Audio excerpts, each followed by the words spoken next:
Imagine this. In the shadow of ancient Sparta's rugged mountains, a lone woman stands at the edge of a battlefield, her husband's shield clutched in her bloodied hands, whispering a vow that would echo through history, but one the legends never told. Chapter 1. The Dawn of a Warrior's Shadow, in the heart of ancient Laconia, where the Eurotas River winds through valleys of olive groves and unforgiving stone, lived Elara, the wife of Leonidas, a Spartan hoplite whose name struck fear into Persian hearts. But this isn't the tale of kings and Thermopylae passes, you know from history books. This is the untold story of the woman left behind, the Spartan, widow who became more than a mourner. She became a force that shaped the city's unyielding spirit. Let's dive into Elara's world, starting from her early days, to understand how a simple marriage forged in Spartan tradition set the stage for her extraordinary path. Sparta wasn't like other Greek city-states. While Athens boasted philosophers and artists, Sparta bred warriors from cradle to grave.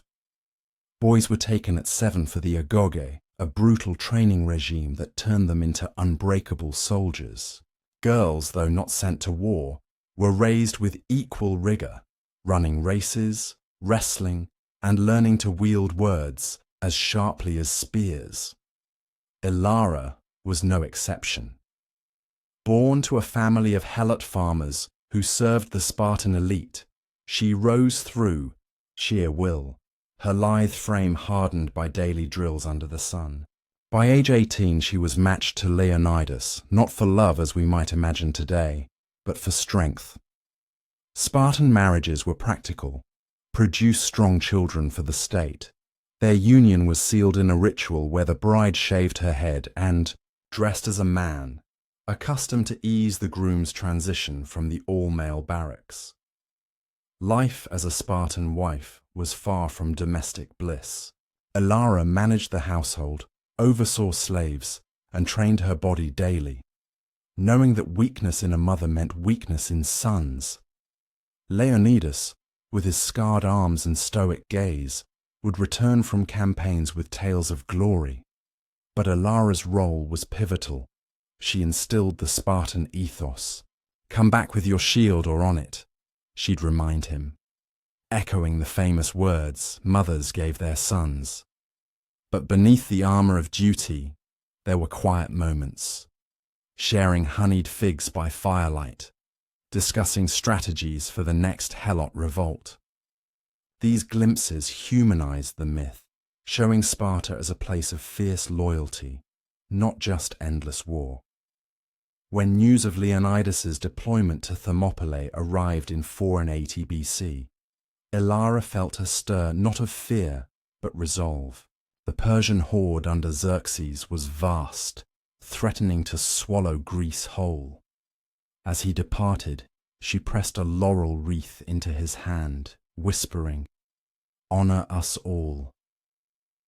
Days turned to weeks, and messengers brought word of the heroic stand, 300 Spartans holding the pass against thousands. But then came the crushing blow, defeat, and Leonidas's death, his body desecrated. Elara, now a widow at 25, stood before the ephors, Sparta's ruling council, her eyes dry as the Taygetus peaks. In other lands, widows wailed and withdrew. In Sparta, they endured. What followed reshaped Elara's life. Spartan law allowed widows to remarry, often to brothers-in-law to keep bloodlines pure, but Elara refused. She claimed her husband's estate, a rare privilege for Spartan women who enjoyed property rights unheard of in Athens. With no sons yet born, only a daughter, young Arya, she turned her home into a training ground. She gathered other widows, forming secret circles where they honed skills in archery and tactics, skills the men dismissed as unnecessary for women. Practical tip: if you're ever facing loss, channel it like Elara. turn grief into action. Start small, like joining a support group or learning a new skill to build resilience step by step. Elara's influence grew subtly. She advised on helot, management, using her wit to quell uprisings without full-scale battles, saving Spartan lives. Examples abound in hidden scrolls. One account tells of her negotiating with rebellious slaves during a harvest shortage, offering fairer shares in exchange for loyalty, a pragmatic move that prevented famine. Her daughter Arya, under her tutelage, became a prodigy, racing faster than boys and reciting epic poems of valor. This chapter of Elara's life highlights the unsung power of Spartan women. They weren't just bearers of children, they were the backbone, ensuring the city's survival when men fell. As the sun sets on this beginning, we see Elara not as a victim of war, but its quiet architect. Her story builds from here, leading into greater trials that tested Sparta's core. Chapter 2. The widow's defiance. Elara's life as a widow in Sparta could have been a quiet fade into the background, but she chose a different path, one of defiance that sparked whispers across the city. With Leonidas gone, Sparta expected her to remarry or retreat, but Elara saw opportunity where others saw duty. She transformed her grief into a mission, not just to survive, but to strengthen Sparta's future. This chapter uncovers how Elara began to carve her legacy, defying tradition while honoring her husband's memory.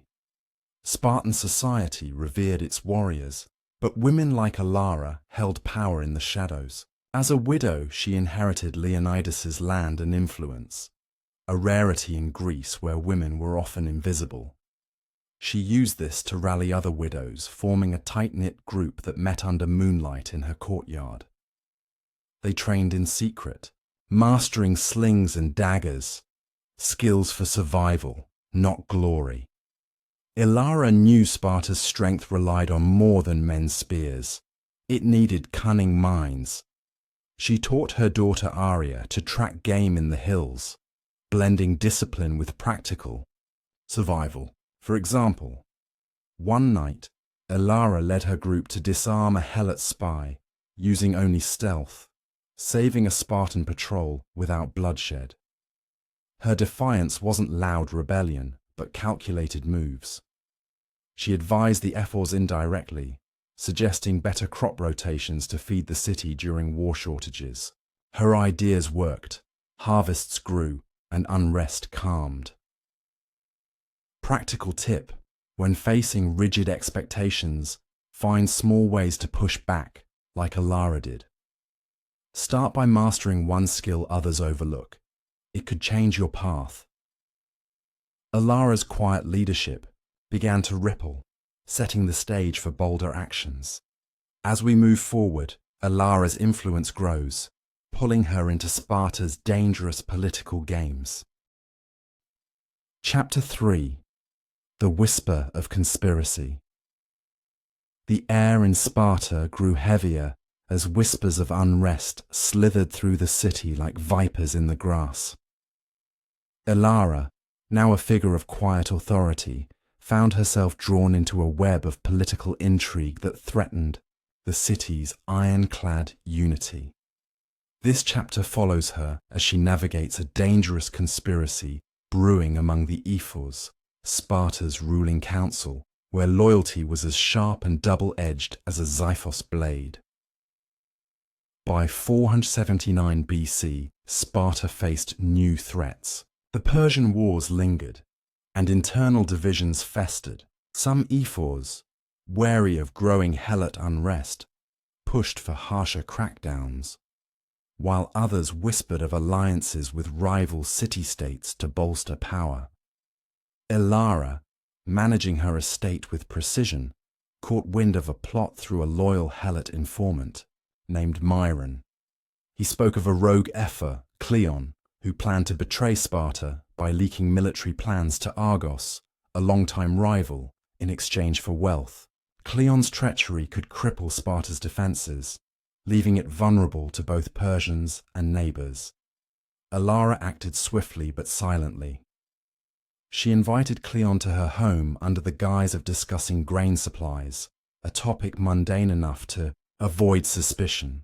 Over watered wine, she probed his intentions, her sharp eyes catching his nervous glances. Using her daughter Arya as a distraction, her youthful charm disarming Cleon's guard, Elara extracted hints of his meetings with Argive messengers. That night, she sent Myron to trail Cleon, who was spotted near the Eurotas River, handing scrolls to a cloaked figure.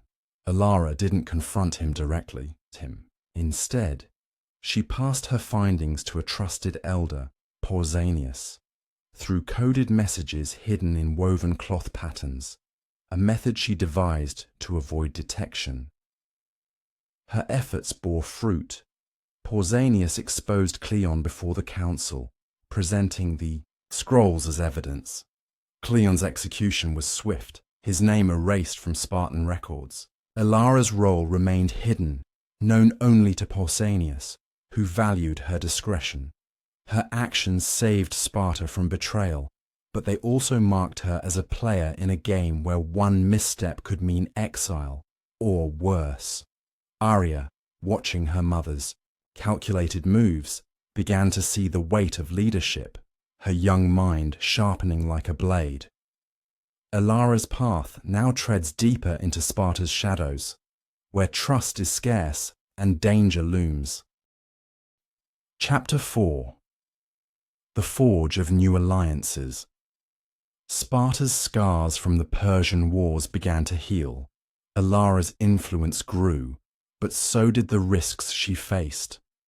Her role in thwarting Cleon's betrayal had earned her a silent nod from the city's elders, yet it also cast her into a precarious spotlight.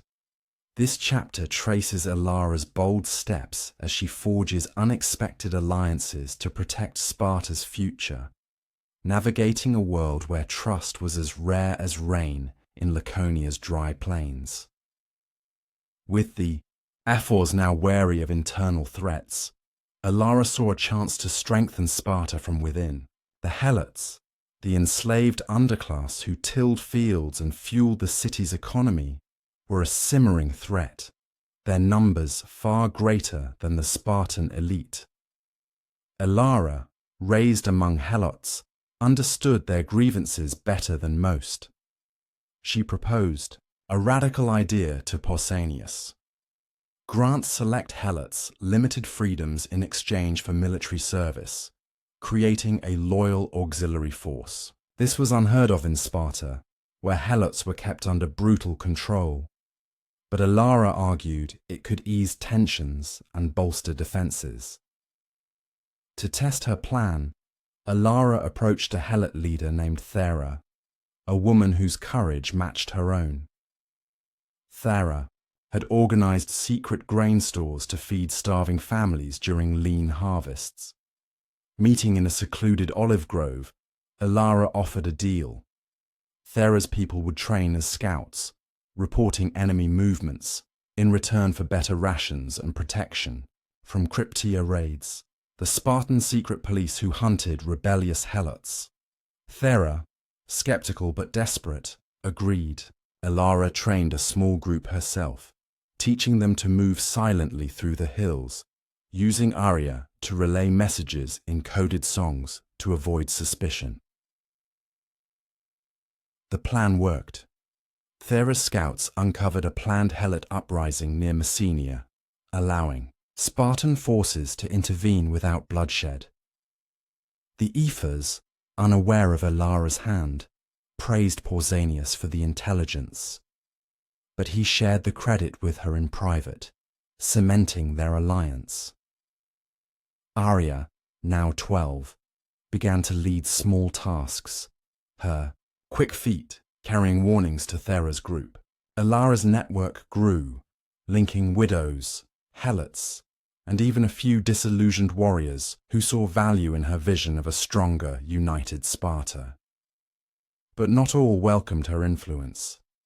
Some Ephors grew suspicious of her sway, whispering of a woman overstepping her place. Elara's alliances, though vital, painted a target on her back, setting the stage for a storm that would test her resolve. Chapter 5. The Weight of Suspicion.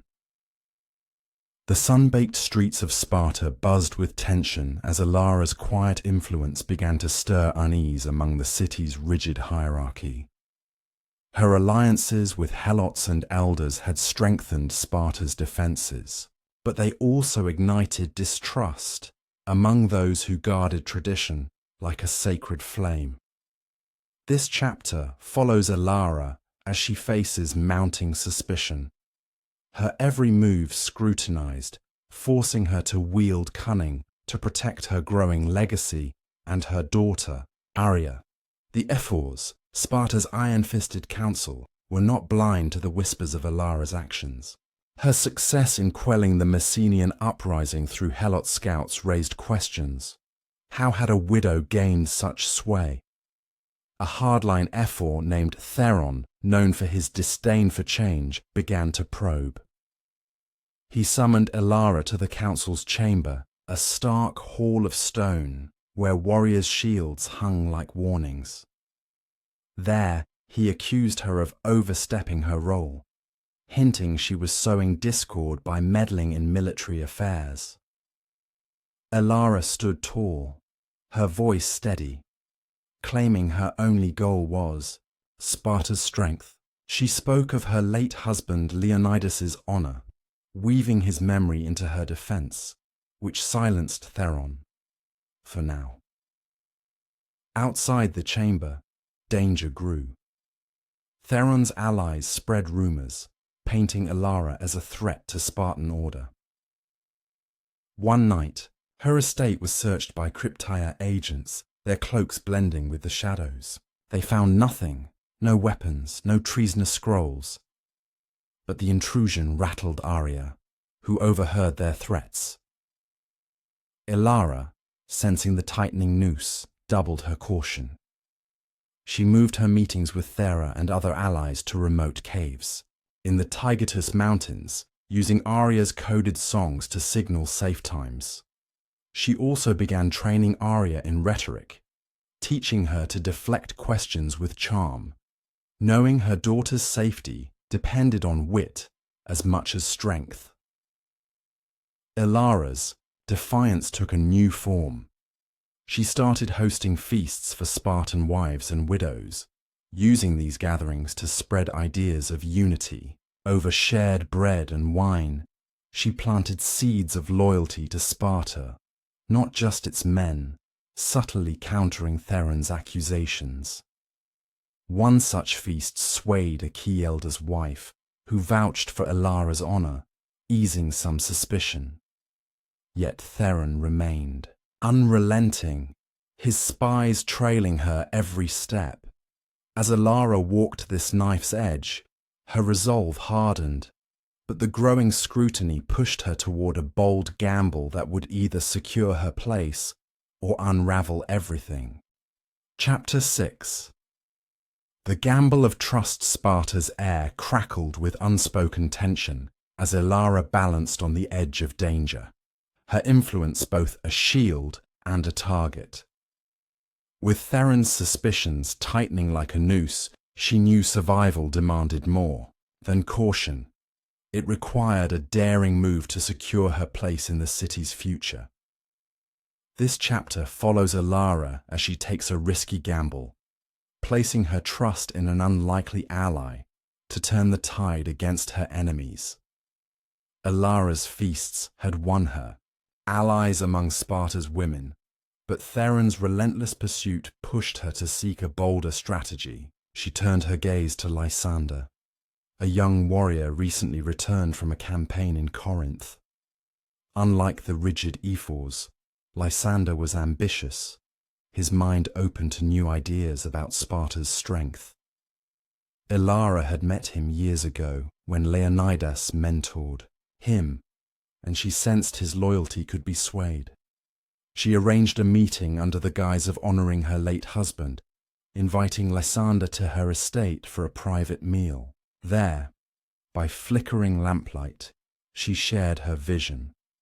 A Sparta where helots and citizens worked as one to outlast any foe. A city stronger for its unity. Lysander listened, his eyes narrowing as Elara revealed Theron's dangerous fixation on tradition, which blinded him to growing threats from Athens. She took a gamble, confessing her role in the Helot Scouts' success, framing it as a warrior's strategy to bolster Sparta's ranks. To seal his trust, she gifted him Leonidas's old dagger, its hilt worn from battles, a gesture that stirred Lysander's respect. He agreed to speak on her behalf to the Gerousia, Sparta's elder council, which held sway over the ephors. But trust came with a cost. Lysander demanded Arria be betrothed to his younger brother, binding their families. Elara hesitated, her daughter only 13, but saw no other path. She nodded, promising to consider it. Lysander kept his word. At the Gerousia's next meeting, he praised Elara's loyalty, citing her estate's grain surplus as proof of her service to Sparta. The elders, weary of Theron's harsh tactics, began to question his accusations. Meanwhile, Elara sent Arria to Thera with a warning. Theron's spies were closing in on their mountain hideout. Thera's scouts relocated overnight, leaving no trace. Elara's gamble paid off. Theron's latest search found nothing, weakening his credibility. Yet the betrothal promise loomed, and Arria's sharp questions about her future hinted at tensions to come.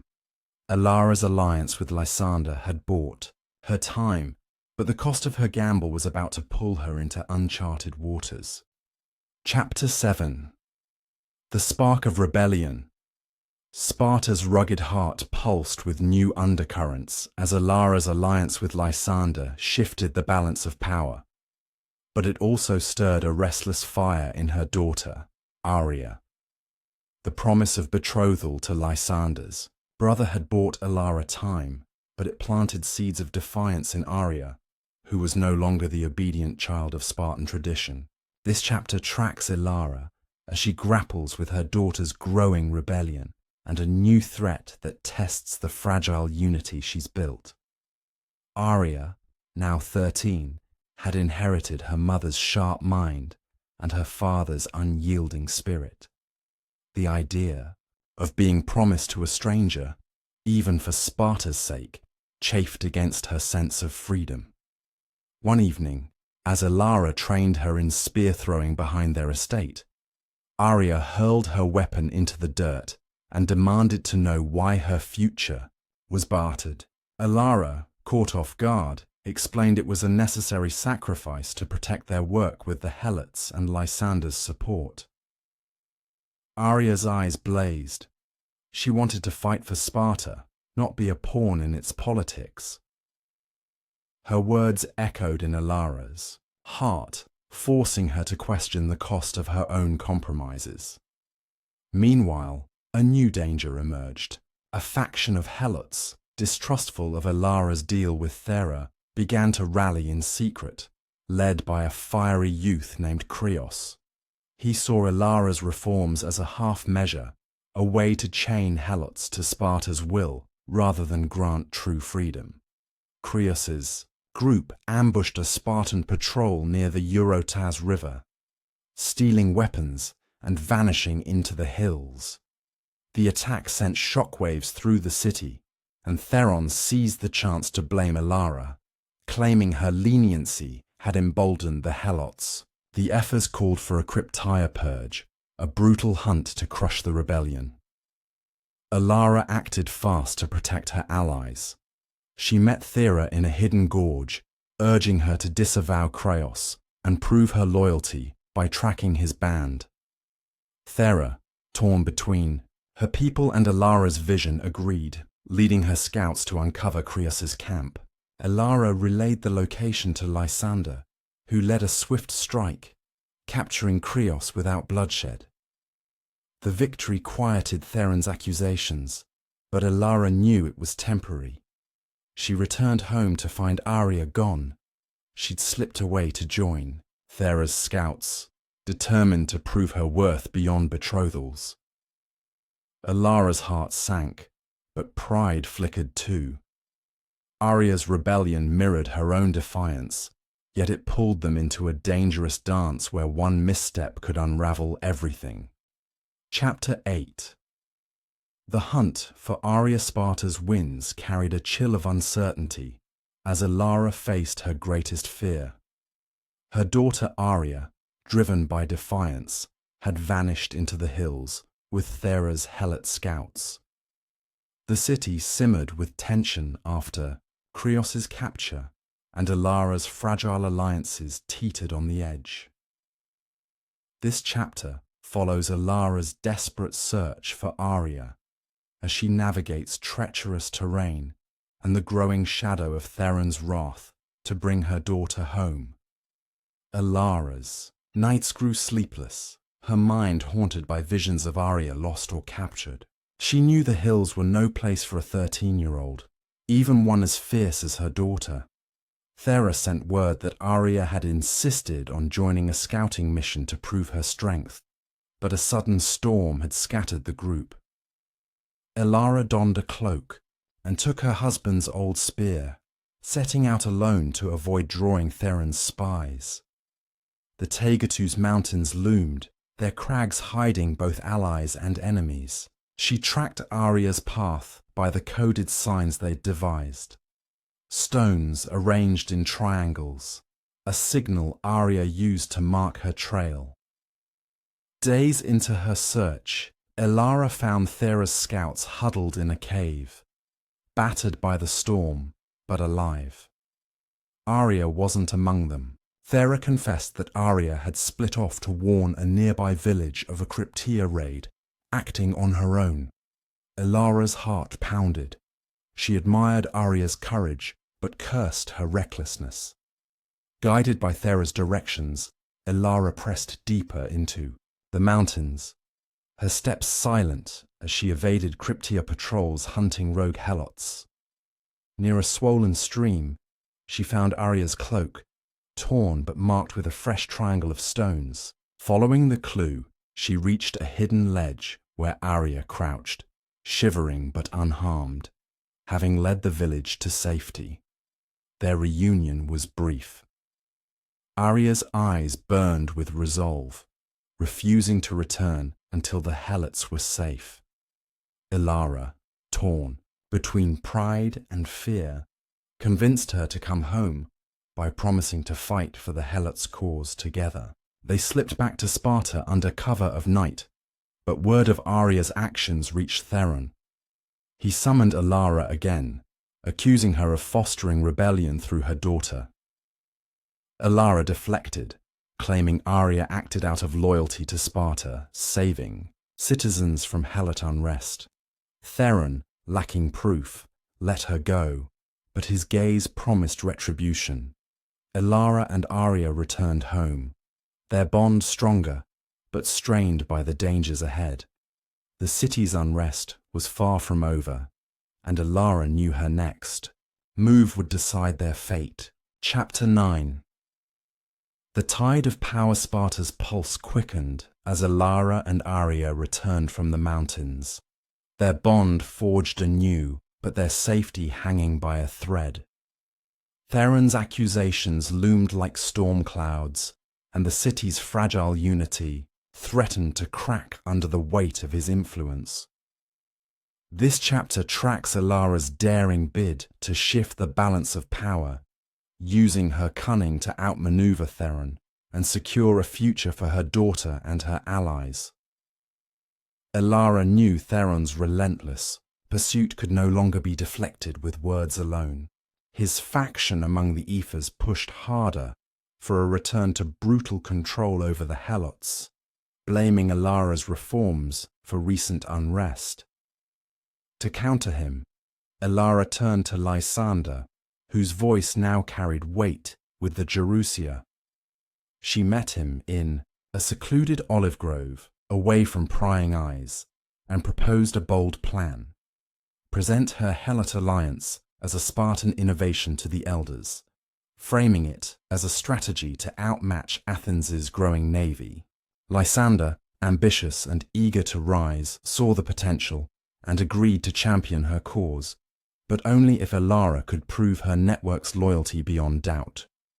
To do this, Elara orchestrated a public display, Ascended. She worked with Thera to organize a Helot scouting mission that would deliver critical intelligence about an Athenian envoy rumored to be spying near Laconia. The mission succeeded, with Thera's team capturing the envoy's coded messages without bloodshed. Elara ensured the credit went to Lysander, who presented the victory to the Gerousia, praising the Helots' disciplined loyalty under Elara's guidance. The elders, impressed, began to see her vision as a strength, not a threat. Theron's influence waned as the Gerousia praised Lysander's leadership, unaware of Elara's hand. Furious, Theron confronted her at a public assembly, accusing her of manipulating warriors for her own gain. Arya, standing by her mother, spoke up, her young voice sharp with defiance, recounting how Elara's training saved lives. The crowd's murmurs turned in Elara's favor, and Theron stormed off, his authority shaken. Elara's triumph was bittersweet. The elders' approval strengthened her position, but Theron's hatred burned deeper, and Arya's boldness drew dangerous attention. The tide of power was turning, but the final wave was yet to crash. Chapter 10. The legacy of the shield Sparta stood at a crossroads, its future teetering between rigid tradition and Elara's vision of unity. With Theron's influence crumbling and Lysander's star rising, Elara faced her final challenge: to cement her legacy and ensure Arya's place in a city reborn. This chapter unveils the culmination of Elara's journey, as she makes a lasting mark on Sparta's soul, forging a path for her daughter and the city she fought to save. Theron, humiliated by his failed accusations, made a final desperate move. He rallied his remaining allies to propose a mass Helot purge, claiming it would restore Spartan purity. Elara, forewarned by Thera's scouts, knew this could spark a rebellion that would tear the city apart. She devised her boldest plan yet: a public gathering where Helots and Spartans would stand together. With Lysander's backing, she convinced the Gerousia to hold a festival honoring the fallen of Thermopylae, where Helot scouts would be recognized for their service.